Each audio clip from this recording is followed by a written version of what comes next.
चलिए, ये इंटरप्राइजेज का तीसरा लेक्चर है और इसमें हम लोग क्या करेंगे, फूड प्रोसेसिंग इंडस्ट्रीज को अच्छे तरीके से डिस्कस करेंगे। ठीक है, अब देखो सिंपल सी भाषा में देखो, फूड प्रोसेसिंग इंडस्ट्रीज होता क्या है?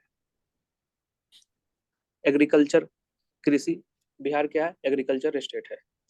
हमारा जो इकोनॉमी है, हमारा इकोनॉमिक तो अभी पढ़ाया था 20% जो है प्राइमरी सेक्टर कंट्रीब्यूशन करता है जीडीपी को। ठीक है, जो बिहार का जीडीपी है उसमें जो बिहार का अगर जनसंख्या देखोगे तो मोर देन 70% जो लोग हैं ना वो कृषि में डिपेंडेंट है। ठीक है, तो अब कृषि का जो प्रोडक्ट है, जो एग्रीकल्चर से जो प्रोडक्शन होता है, ठीक है, उसको हम लोग क्या करेंगे, उसको प्रोसेस करके कुछ नया आइटम बना लेंगे। ठीक है, वो किसके अंदर आता है? फूड प्रोसेसिंग इंडस्ट्रीज के अंदर आता है। तो सिंपल सा भाषा में इसका डिफिनेशन यही हुआ कि कोई भी एग्रीकल्चर प्रोडक्ट है, जो कृषि से रिलेटेड कोई भी प्रोडक्ट है, उसको हम प्रोसेस करके फिर उसको मार्केट में सेल करेंगे। ठीक है, उसको बोलते हैं फूड प्रोसेसिंग इंडस्ट्रीज। यहाँ तक क्लियर? ओके, तो सवाल होता है कि बिहार में इसकी क्या जरूरत है? ठीक है, बिहार में इसकी क्या जरूरत है? तो सबसे पहला देखो, अब Bihar one of the fastest growing state है। अगर आप डाटा उठाओगे 4-5 साल का, तो क्या है? फास्टेस्ट ग्रोइंग स्टेट है।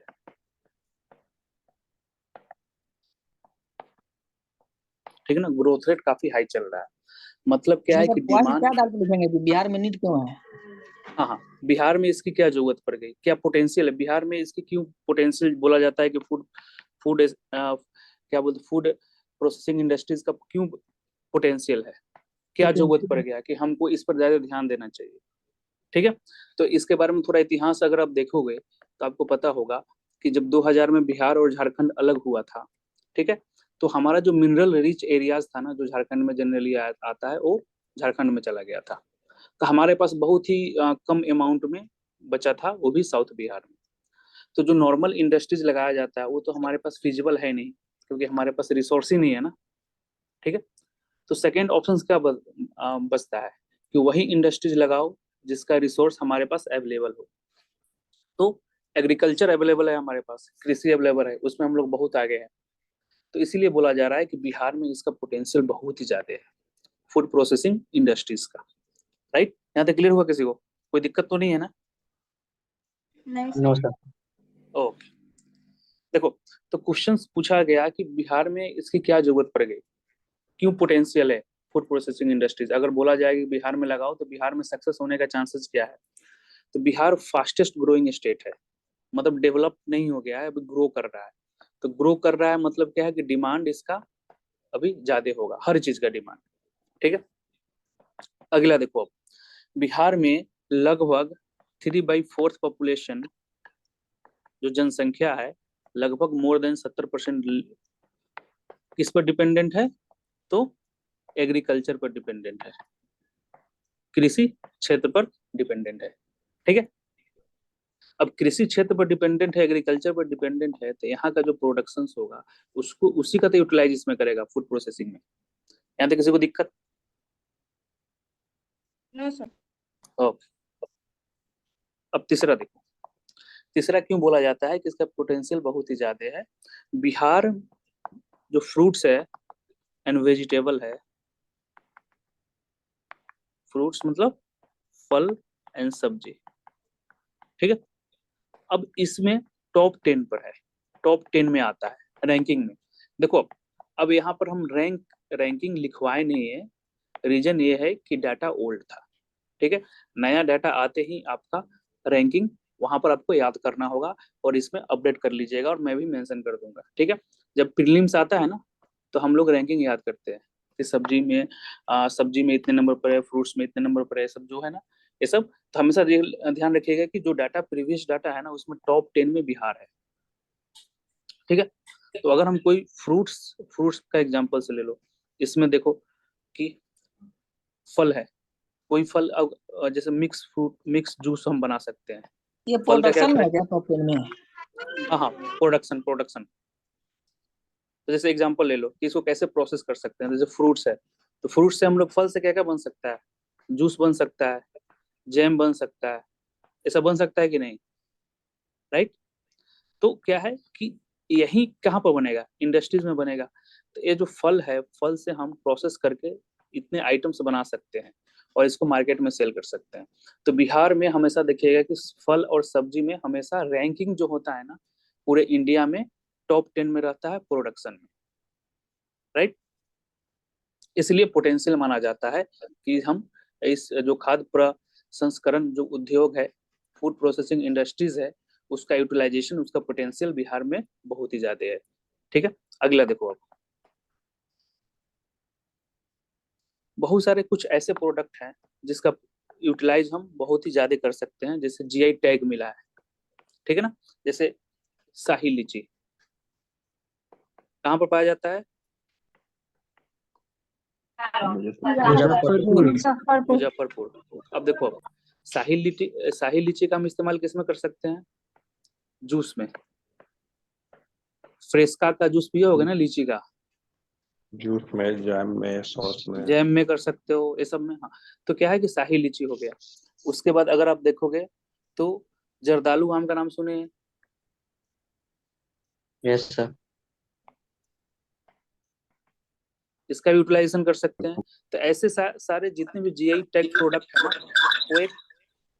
वो एक पोटेंशियल प्रोडक्ट होगा। जस्ट वेट यार।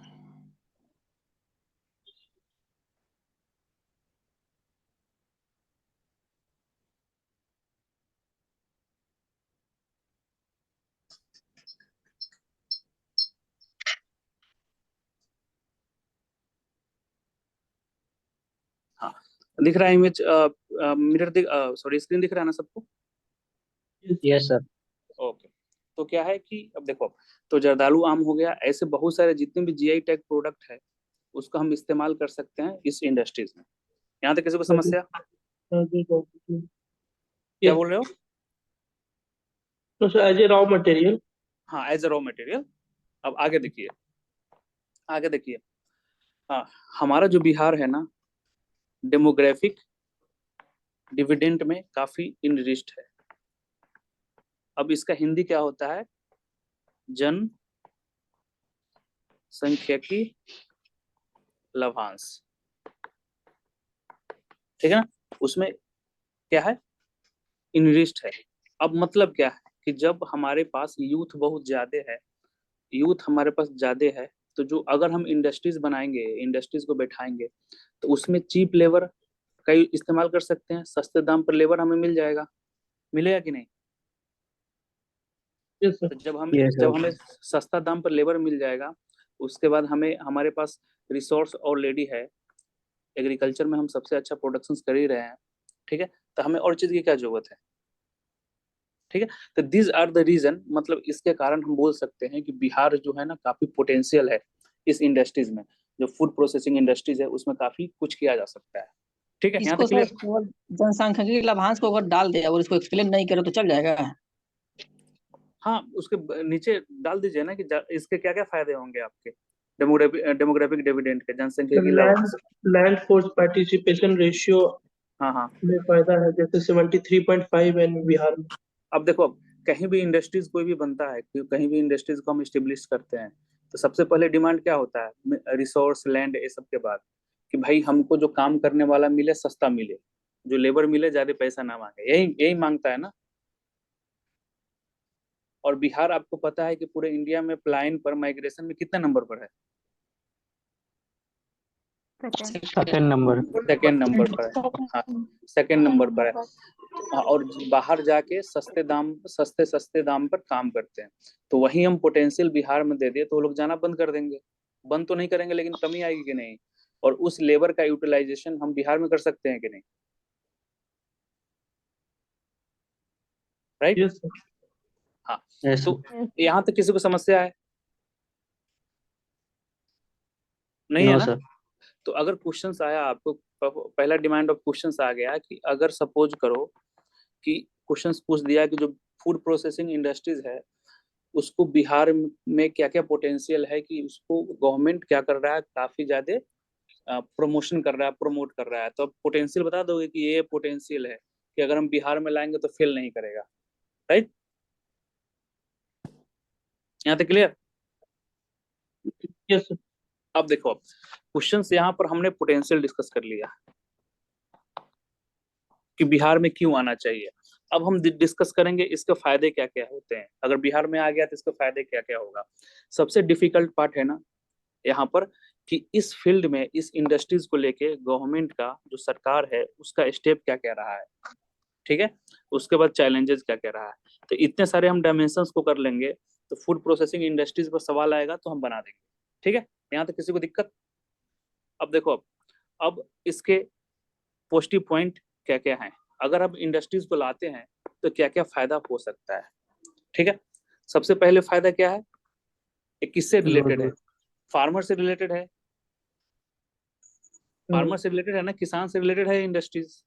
फार्मर इनकम बढ़ेगा, फार्मर का इनकम बढ़ेगा, जो हमारे प्रधानमंत्री का जो एम है कि किसान का इनकम क्या करना है भाई, डबल करना है, ठीक है।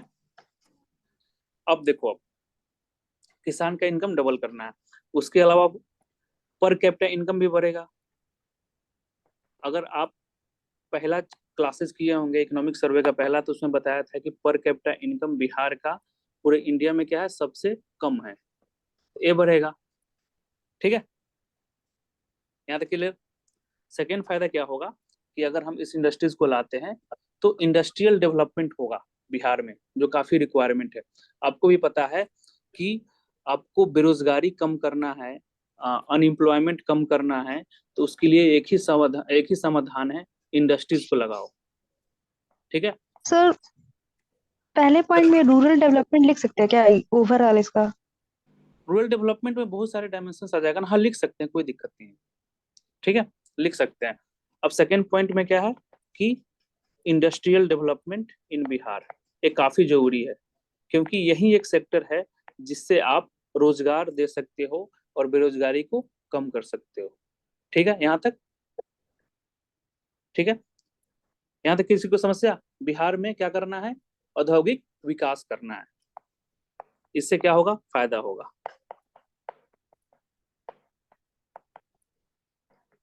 अब तीसरा फायदा देखो, अगर इसका क्या फायदा होगा अगर हम इसको लाते हैं तो, ठीक है, अगर हम इसको लाते हैं तो इसमें आप ये भी लिख सकते हो कि फार्मर का इनकम डबल करेगा ना। इसके अलावा इसमें ये भी लिख सकते हो कि एग्रीकल्चर जो कृषि है उस पर हमारा जो डिपेंडेंस है वो क्या होगा, कम होगा। डिसगाइज अनएम्प्लॉयमेंट के बाद सुने हो ना कि इतने सारे लोग एक ही फील्ड पर डिपेंडेंट है, वो क्या होगा, वो कम होगा। Yes, sir. यहाँ तक किसी को समस्या नहीं। चलिए, अब क्या होगा, अगला फायदा क्या होगा, एम्प्लॉयमेंट जनरेशन होगा, रोजगार मिलेगा, ठीक है, रोजगार मिलेगा। इससे क्या फायदा होगा, माइग्रेशन जो होगा ना, पलायन जिसको बोलते हैं, पलायन क्या होगा, वो भाई घटेगा, ठीक है।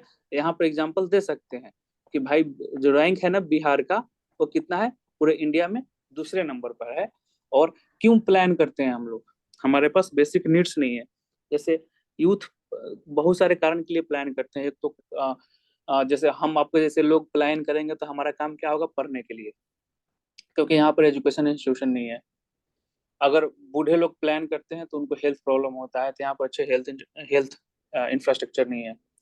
जो मिडिल वाले हैं, जो 15 से लेके 60 से नीचे तक, वो लोग जनरली काम के लिए प्लान करते हैं, क्योंकि यहाँ पर काम नहीं है। तो ये प्लान जो है ना वो रुक जाएगा। क्यों, क्योंकि हम भी तो चाहते हैं ना हम दूसरे स्टेट में क्यों जाए, बाहर वाले हमारे स्टेट में आके काम करें, राइट। हाँ बताइए। Self line sir, sorry, self line sir, उपयोग का जो समय होता है, जैसे मान लेते हैं खाद्य जो नहीं बर्बाद हो जाता है, हाँ फूड हाँ हाँ, प्रोडक्ट उसका भी हो सकता है, उससे बचाया जा सकता है। हाँ वो हो जाएगा सेल्फ लाइन, वो इसमें देखेंगे ना, इसमें फायदा वो उसमें देखेंगे। वन ऑफ द पॉइंट वो भी है जो आप बताए हो कि फूड का जो सेल्फ लाइफ है उसको हम प्रोटेक्ट कर सकते हैं, यही ना सर? इंक्रीज कर सकते हैं। हाँ हाँ।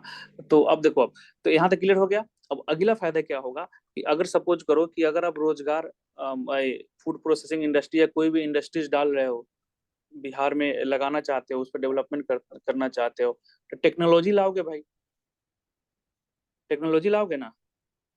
ऐसा तो नहीं है ना कि हाथ से तो फूड इंडस्ट्री चलता नहीं है, इसके लिए भी टेक्नोलॉजी चाहिए, इसके लिए भी स्किल चाहिए। तो कहीं ना कहीं जब लोग इसमें इंगेज होना स्टार्ट कर देंगे तो लोगों का स्किल और टेक्नोलॉजी में डेवलपमेंट होना स्टार्ट हो जाएगा।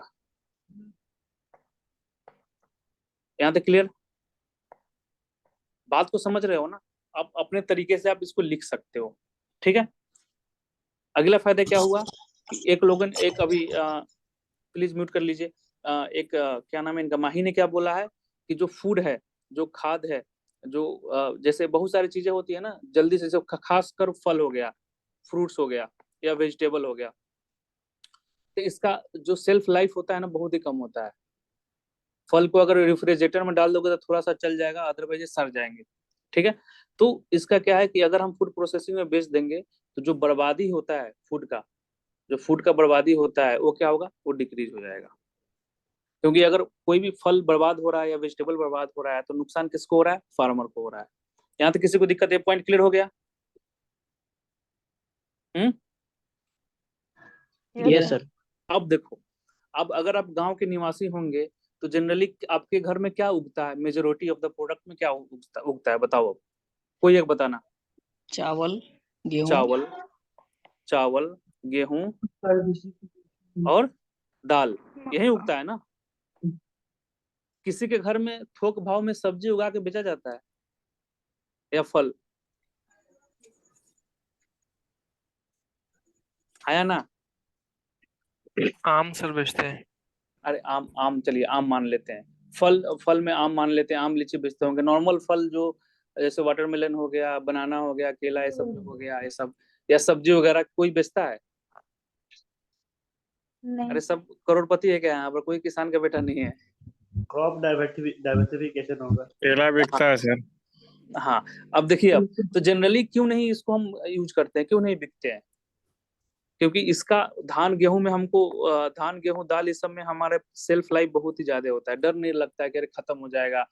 हम उगा तो लिए हैं लेकिन मार्केट में अगर इसका खरीदने वाला ना मिले तो फिर दिक्कत हो जाएगा, ठीक है। तो अगर हम यहाँ पर एक इंडस्ट्री लग गया है आपके एरिया में, वो आपको आश्वासन दे रहा है कि भाई तू उगा, फल उगा, वेजिटेबल सब्जी उगा, इसके रिक्वायरमेंट के हिसाब से तुम्हें पहले ही ऑर्डर दे रहा है कि तुम भाई उगाओ, खेती करो, इसका तुम्हारा अनाज हम खरीदेंगे या तुम्हारा फल फूल हम खरीदेंगे, ये इंडस्ट्रीज, ठीक है। तो ये आपको एक हो गया ना कि हाँ भाई हमको कोई डर नहीं है, हमको ढूंढना नहीं पड़ेगा कस्टमर, या हमको किसको बेचूं, क्या करूं क्या नहीं, ठीक है। तो इससे क्या होगा कि क्रॉप डाइवर्सिफिकेशन होगा। एक ने अभी बहुत अच्छा पॉइंट बोला था, नाम बताइए सर जो जिसने आप बोला था point? Sir Nilesh sir. Nilesh. इसको हिंदी में क्या बोलते हैं? फसल विविधीकरण। विविधीकरण। अब देखो, क्रॉप डाइवर्सिफिकेशन, फसल विविधीकरण से क्या क्या फायदे हो सकते हैं, ठीक है। अब फर्टिलिटी जो है जमीन का, वो क्या हो जाएगा, वो बढ़ जाएगा, बढ़ेगा कि नहीं? थोड़ा सा ज्योग्राफी में जाओ तो फर्टिलिटी बढ़ जाएगा। अलग अलग क्रॉप हम उगाएंगे तो, खासकर अब दाल उगाओगे तो नाइट्रोजन इनरिच्ड जो फसल जो सॉइल है, जो उसका फर्टिलिटी जो खराब हो गया वो ठीक हो जाएगा, ठीक है। और क्या फायदा हो सकता है क्रॉप डाइवर्सिफिकेशन का? सर फूड इन्फ्लेशन का। न्यूट्रिशनल डिमांड सर पूरा होगा। हाँ हाँ, ये हो जाएगा, बहुत बढ़िया। तो एक फायदा हो जाएगा, ये फायदा है, ठीक है। और क्या फायदा हो सकता है बताओ? Foreign direct investment. Food inflation. बहुत बढ़िया, किसने बोला है? सर नीलेश। Food inflation. अब देखो, फूड इन्फ्लेशन को क्या बोलते हैं? इन्फ्लेशन मतलब होता है ना कि महंगाई, ठीक है ना।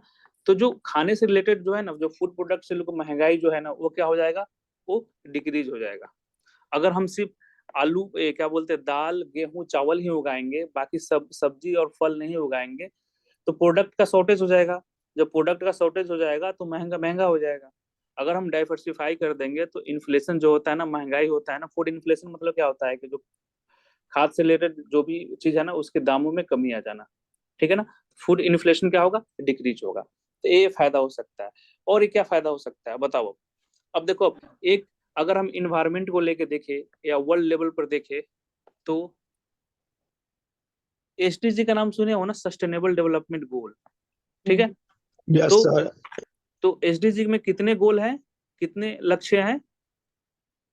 17। 17। लक्ष्य नंबर 2 क्या बोलता है? Zero hunger. Zero hunger. ठीक है। तो अगर हम फूड प्रोसेसिंग इंडस्ट्रीज को अच्छे से इम्प्लीमेंट कर देते हैं तो बिहार में भूखमरी का समस्या कम होगा, और साथ ही साथ हम एक रिस्पॉन्सिबल प्लेयर बन जाएंगे, रिस्पॉन्सिबल स्टेट बन जाएंगे, जो हम एसडीजी का जो कमिटमेंट है उसको भी फुलफिल कर सके। यहाँ तक किसी को समस्या? इसमें सर हंगर इंडेक्स वाला डाल सकते हैं रैंक? डाल डाल सकते हैं, लेकिन यहाँ पर बिहार स्पेसिफिक हो जाएगा ना, तो अब क्यों डालिएगा? उसमें बिहार इंडिया का बुराई नहीं होगा। और इंडिया हमेशा बोलता है कि उल्टा पुल्टा डाल दिया है, उसे डाल सकते हैं, कोई एग्जांपल देकर डाल सकते हैं, लेकिन इंडिया का भी माना नहीं है। अब हमें हंगर में बाकी नेबरिंग कंट्रीज से भी पीछे कर दिया है। अब बताओ, अब पाकिस्तान में ज्यादा भूखमरी है कि हमारे देश में? वो सब पाकिस्तान में है। हमेशा हमेशा है ना, डिस्प्यूटेड में रहता है ऐसे ऐसे इंडेक्स। अब गवर्नमेंट हमेशा बोलती है कि ये बायस्ड है। ठीक है। तो ओवरऑल कहना यही था कि एसडीजी का जो सस्टेनेबल डेवलपमेंट गोल है, गोल नंबर 2, अब किसी को पता नहीं होगा तो रट लीजिएगा, खासकर 4-5 गोल। जैसे गोल नंबर 5 क्या है, बहुत इंपॉर्टेंट है। Gender equality. हाँ हाँ, महिलाओं का सशक्तिकरण ओवरऑल देखा जाए तो। ठीक है ना। तो ऐसे ऐसे कुछ कुछ जो इंपॉर्टेंट है ना, उसको रट लीजिएगा, हर जगह कोटेशन में आपको काम आएगा। कोटेशन बोलना हो, एग्जाम्पल में काम आएगा, ऐसे में काम आएगा, तो सब रट के रखिएगा स्टेप। ठीक है। यहाँ तक किसी को दिक्कत? तो मतलब एक फूड प्रोसेसिंग इंडस्ट्रीज को हम अगर हम लाएंगे तो इतने सारे फायदे हो जाएंगे। साथ ही साथ जो नॉर्मल फायदे हैं ना, जो बेसिक फायदे होते हैं, जैसे बेरोजगारी को कम कर देना, रोजगार बढ़ा देना, उसके बाद पोवर्टी, गरीबी को कम कर देना। ठीक है ना। एम्प्लॉयमेंट को बढ़ाना, पोवर्टी को कम करना, गरीबी जिसको इसमें बोलते सर हैं। एक चीज और डाल सकते हैं क्या कि पोषण मूल्य को भी बढ़ाया जा सकता है? उदाहरण के तौर पर मान लेते हैं कि जो एआई का यूज करके अनाज में विटामिन जैसे पोषक तत्व को मिलाया जाता है, तो इसको इससे फूड मेंशन। प्रोसेसिंग इंडस्ट्री से क्या, नहीं नहीं, ये नहीं डाल सकते हैं ना, डिपेंड करता है ना। फूड प्रोसेसिंग इंडस्ट्रीज वही है कि जो आप उगाए हो, आपके प्रोडक्ट को लेके हम उसको प्रोसेस करके मार्केट में भेज दिए। ये हो सकता है कि जैसे आपने कुछ प्रोडक्ट दिया, ठीक है, तो उसको प्रोसेस करने के समय में हम उसमें कुछ न्यूट्रिशन ऐड कर सकते हैं। बात समझ रहे हैं? सर बात समझ में आई? Sir food fortification. हाँ, फूड फोर्टिफिकेशन हो गया, वो हम कर सकते हैं। हाँ, और तो यहाँ तक किसी फूड स्टोरेज वो सब साइंस टेक पढ़ेंगे ना हम, तो कौन से टेक्नोलॉजी का किस में कितना इस्तेमाल होता है सारे डिटेल में कर लेंगे। खासकर एग्रीकल्चर में नैनोटेक का, बायोटेक का, एआई का, रोबोट का, जितने भी है ना, सब चीज डिटेल में करेंगे, उसका टेंशन नहीं लेना है। यहाँ तक किसी को समस्या है तो बोलो। No doubt. चलिए, देखिए, अब तो हमने क्या कर रखा, हमने पोटेंशियल कर लिया कि बिहार में इसका क्यों जरूरत है। ठीक है। अब इसके फायदे क्या क्या हैं वो कर लिए। ये सब है ना, आसान चीजें हैं, हर जगह मिल जाएगा आपको। लेकिन फूड प्रोसेसिंग इंडस्ट्री में सबसे डिफिकल्ट होता है ना कि गवर्नमेंट का क्या क्या स्टेप है। गवर्नमेंट का क्या क्या स्टेप है, इस इंडस्ट्रीज को बढ़ावा देने के लिए गवर्नमेंट क्या क्या स्टेप लिया है। अगर आप इकोनॉमिक सर्वे चैप्टर खोल के देखिए इंटरप्राइजेस, तो उसमें बस हाफ पेज दिया है और 2-3 पॉइंट ही मेंशन किया है, बाकी कुछ नहीं दिया है। ठीक है। तो इसको लिखवा रहा हूँ, इसको ध्यान से लिखिएगा, ये हर जगह नहीं मिलेगा आपको। सबसे पहले जो सरकार स्टेप लिया है उसमें एक है निफ्टिम करके, NIFTEM, हिंदी इंग्लिश दोनों में लिखेंगे इसलिए घबराना नहीं है। इसको बोलते हैं नेशनल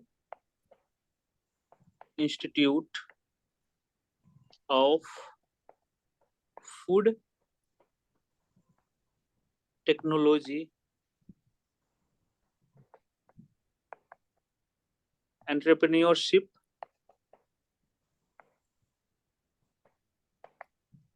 एंड मैनेजमेंट, इतना बड़ा नाम। इसको अगर हिंदी में देखे तो राष्ट्रीय खाद्य प्रौद्योगिकी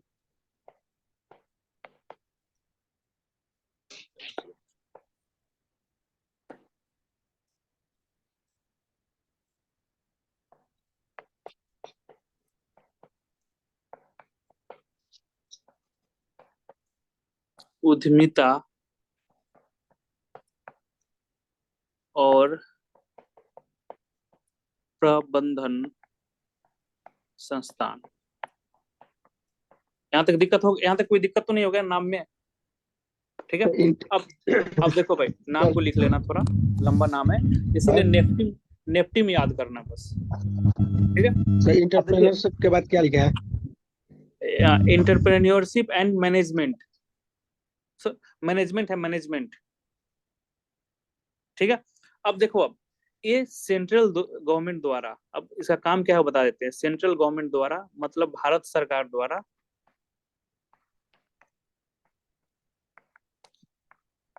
सरकार द्वारा इस्टेब्लिशमेंट किया गया। कहां पर किया गया? तो ये किया गया दोस्त बिहार में। बिहार के कहां पर? पटना में किया गया। अब इसका काम क्या है? मेन होता है कि हाजीपुर में है ये। हाजीपुर में इसका ब्रांचेज होंगे, मेन पटना में किया गया है। ठीक है। कौन है? जी सर। कौन बोल रहा है? पंकज। पंकज जी। आप जीविका वाले हैं ना? जी सर। हाँ जीविका में आप मकड़ी मार के यहाँ जाए, ड्यूटी अच्छे से कीजिए पहले। सब अच्छा से हो रहा है सर। तो देखिए आप, पटना मेन इसका एस्टेब्लिशमेंट पटना में हुआ था। ब्रांचेस वगैरह आप धीरे धीरे बिहार में हर जगह खुलेगा। ठीक है। अब देखिए, अब नेक्स्ट क्या इसका काम क्या है नेफ्टेम का। ठीक है ना।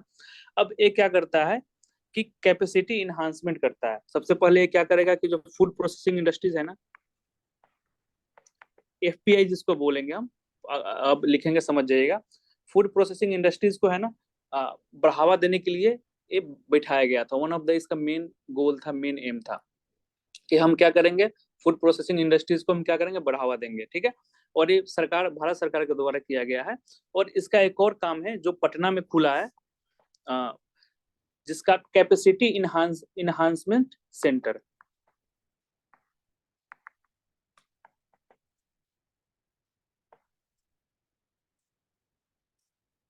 सर आवाज ब्रेक हो रहा है क्या? नेटवर्क इशू है क्या? नहीं, आपके तरफ से हो रहा होगा, मेरा तो सही है पूरा। CEC। ठीक है ना। कहां पर खुला है? पटना में खुला है, इसी के अंदर।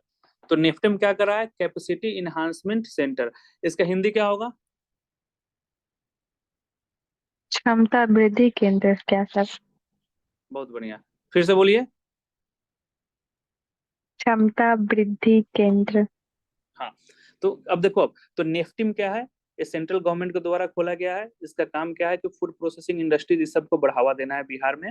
उसके अलावा इसी के अंदर एक enhancement centre, capacity enhancement centre Patna में खोला गया है, जिसका काम क्या है कि अगर आप फूड प्रोसेसिंग इंडस्ट्रीज, FPI जिसको बोलते हैं, फूड प्रोसेसिंग इंडस्ट्रीज में अगर आप आना चाहते हो, इंटरेस्टेड हो, तो आपको क्या किया जाएगा? इसमें ट्रेनिंग दिया जाएगा कि आपको कैसे इसमें आकर एस्टेब्लिश करना है इंडस्ट्रीज वगैरह है सबको। ठीक है।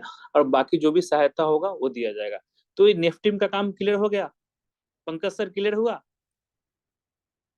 जी सर, हो गया सर। ठीक, बाकी सबका क्लियर हुआ? Yes sir. ओके। अब देखिए, अब अगला जो बिहार गवर्नमेंट क्या स्टेप लिया है, स्टेप नंबर 2 उसको देखिए। एग्रीकल्चर रोड मैप का नाम सुने हो? सर अभी तक कितना आया है? फोर्थ तक आया सर। ओके। तो एग्रीकल्चर रोड मैप जितना भी आया है ना, उसको अगर आप ध्यान से पढ़ोगे ना, तो उसमें भी बोला गया है कि जो FPI है उसको बढ़ावा देना है, फूड प्रोसेसिंग इंडस्ट्रीज को। ठीक है। यहाँ तक क्लियर? सेकंड पॉइंट क्लियर हो गया? तो ये भी एक तरीके से क्या है, स्टेप ही हुआ। ठीक है। तीसरा पॉइंट देखो, FDI का नाम सुने हो आप लोग? FDI मतलब क्या होता है? Foreign direct investment. हाँ, तो जो FDI है उसको बिहार गवर्नमेंट 100% अलाउ किया है इस इंडस्ट्रीज में।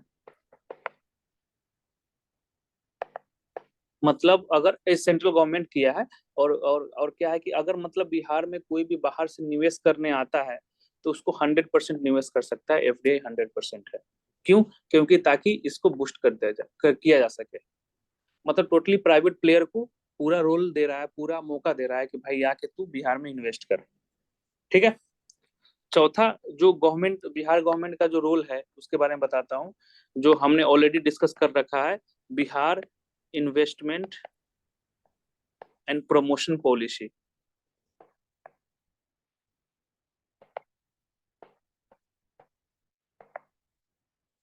इसको बोलते हैं बिहार निवेश एवं प्रोत्साहन नीति। ठीक है। इसमें भी एफपीआई के बारे में बोला गया है कि एफपीआई के बारे में बहुत सारे मतलब इंसेंटिव प्रोवाइड किया जाएगा कि अगर आप आते हो, जो अभी हम आगे चल के देखने वाले हैं, अगर आप आते हो तो आपको इंसेंटिव मिलेगा। और इसमें बोला गया है मतलब जो बाहर से जो पैसे इन्वेस्टमेंट करेंगे या बिहार में निवेश करेंगे उसको काफी प्रमोट किया गया है। ठीक है, यहाँ तक क्लियर? यहाँ तक किसी को समस्या? आगे बढ़ो। Yes sir. हाँ, पांचवा स्टेप क्या लिया गया है कि कुछ मेगा फूड पार्क खोला गया है। फूड पार्क, अब देखो हिंदी में भी फूड पार्क ही लिखते हैं, मेगा फूड पार्क खोला गया है। एक है मोतीपुर में, अभी चल रहा है, मतलब ओपन अभी हुआ नहीं है, इन प्रोसेस है, मोतीपुर में।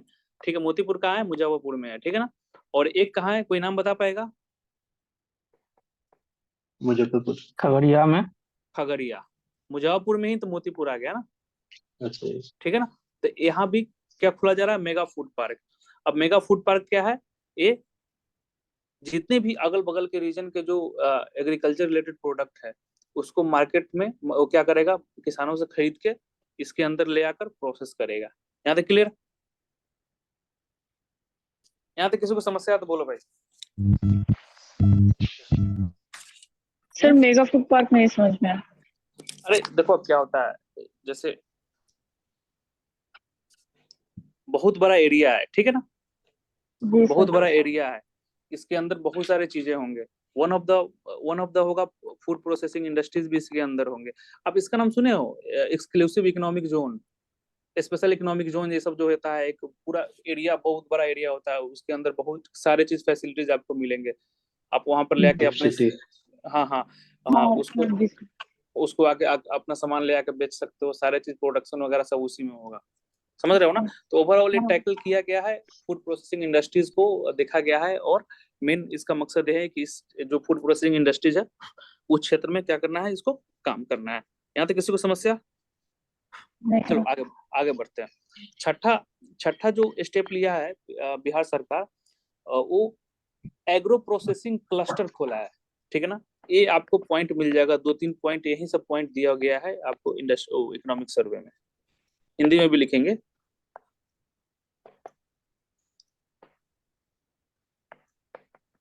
कृषि, अब ये सब क्या है ना कि आपको पीटी में भी हेल्प करेगा।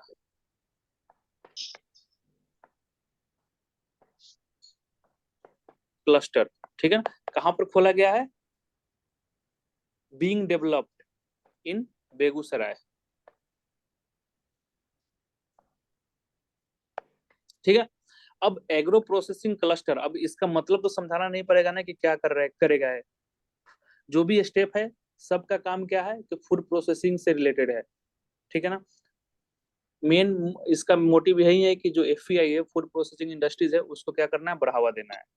यहाँ तक किसी को समस्या? बेगूसराय में खुला है। 7वां स्टेप जो लिया है इस इंडस्ट्रीज को बढ़ावा देने के लिए, वो बिहटा में, बिहटा पता है ना कहाँ पर है? पटना में। उसमें क्या किया बिहार गवर्नमेंट, ई रेडिएशन कम पैकिंग हाउस ओपन किया है।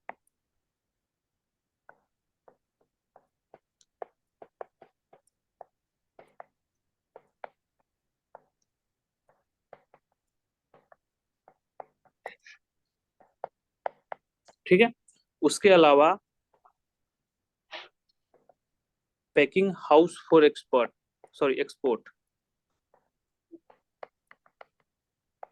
दोनों कहां पर किया है? बिहटा में ही किया है। मतलब क्या है कि पैकिंग हाउस, अगर कोई सामान आता है तो उसको प्रॉपर प्रोसेस हो जाता है, उसको पैक करके आप उसको क्या कर सकते हो, एक्सपोर्ट कर सकते हो इंडिया में, इंडिया के बाहर। तो ये सब कहाँ पर किया है, बिहटा में किया है। और कौन सा प्रोडक्ट, जो प्रोडक्ट फूड प्रोसेसिंग से रिलेटेड है, एफपीआई से रिलेटेड है। यहाँ तक समस्या क्लियर, कोई दिक्कत तो नहीं है ना। चलिए अब अगला देखिए, अगला नाम आप 8वां आप सुने होंगे, पीएम किसान संपदा योजना, इसका नाम सुने हैं? जी सर। Yes sir.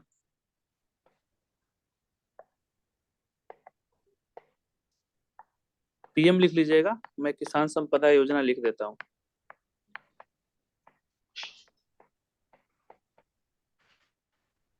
ठीक है। अब इसका मेन मुद्दा, इसका बहुत सारे एम है, लेकिन वन ऑफ द जो एम है जो हमारे काम का है, इसका है कि जो एग्रो प्रोसेसिंग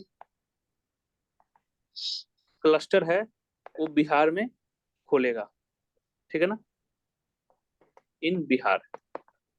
ठीक है, मतलब पीएम किसान संपदा योजना जो सेंट्रल गवर्नमेंट की एक योजना है, इसका भी मेन मोटिव क्या है कि एग्रो प्रोसेसिंग क्लस्टर कहाँ पर खोलना है दोस्त, तो बिहार में खोलना है। यहाँ तक क्लियर हुआ। अब देखो, अब 9वां पॉइंट देखो, 9वां पॉइंट क्या है कि बिहार स्टार्टअप पॉलिसी का नाम सुने होंगे, अभी जस्ट आया है पिछले साल ही।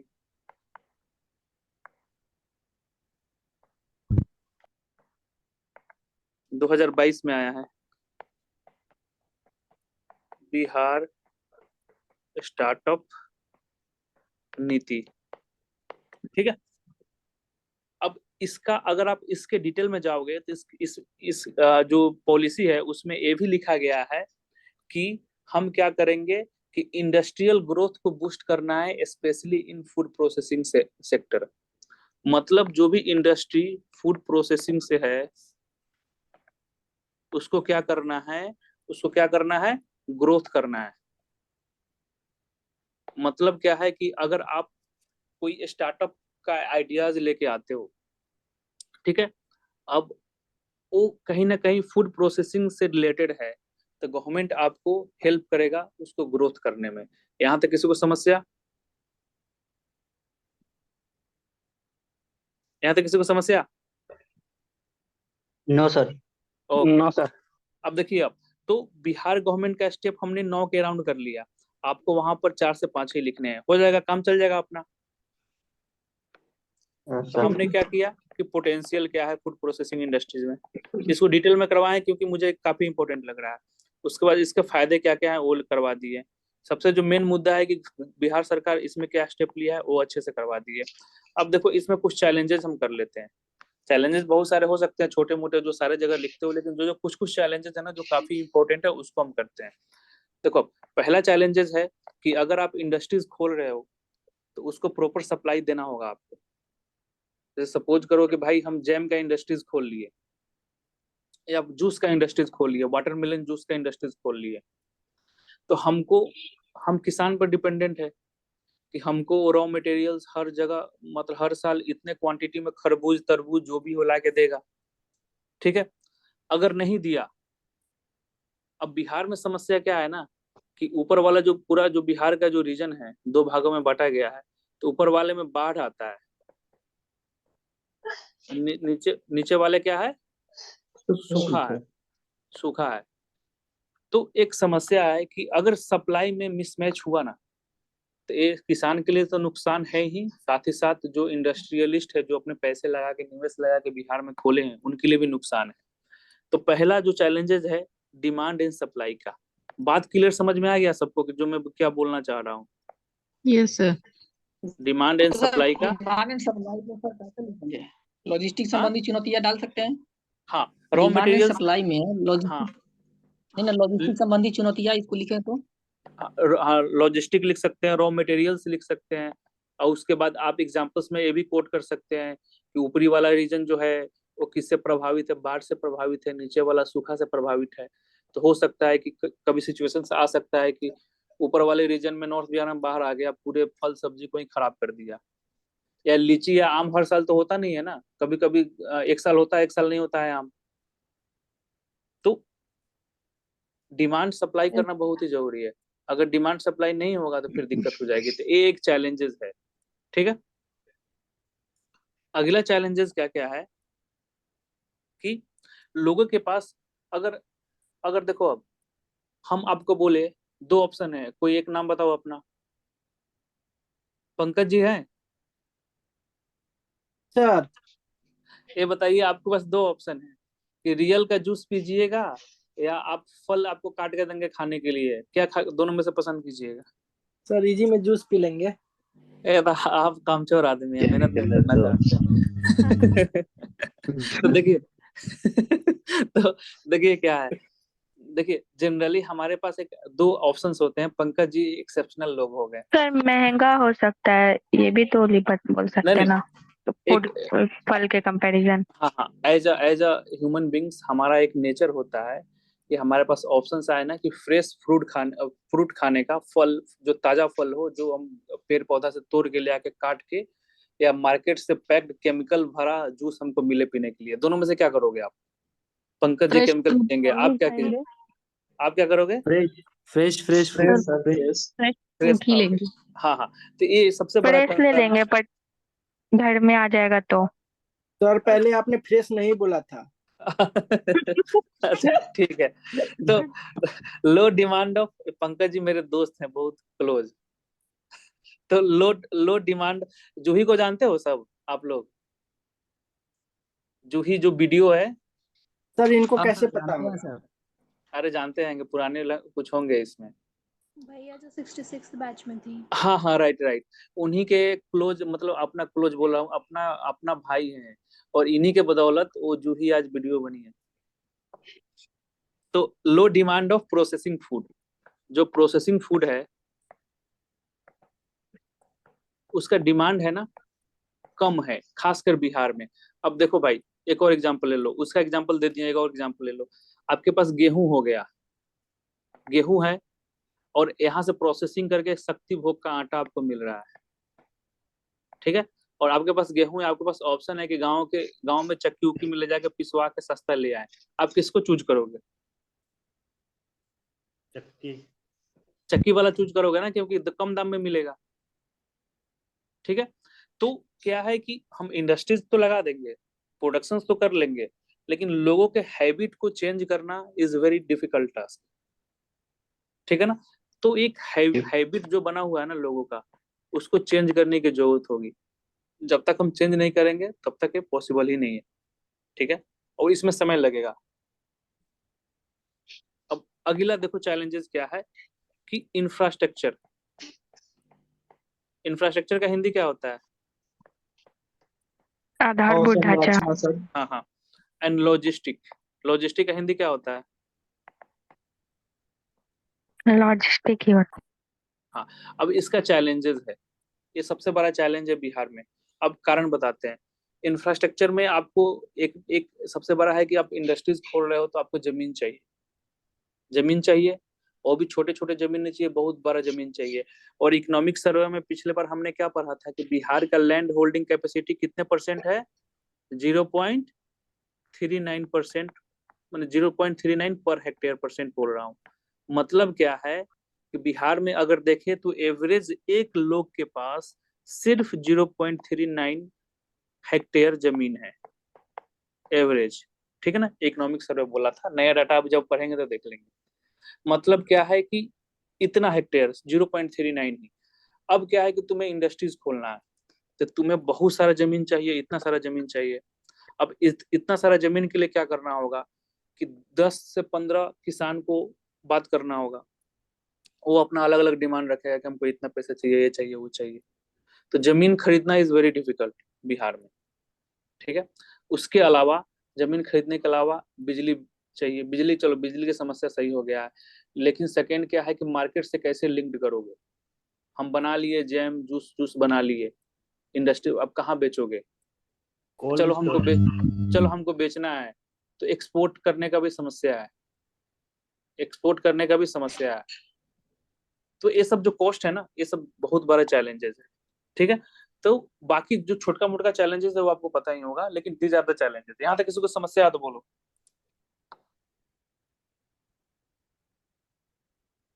अच्छा, कोई नहीं बोल रहा, मतलब सब, किसी को कोई दिक्कत नहीं है।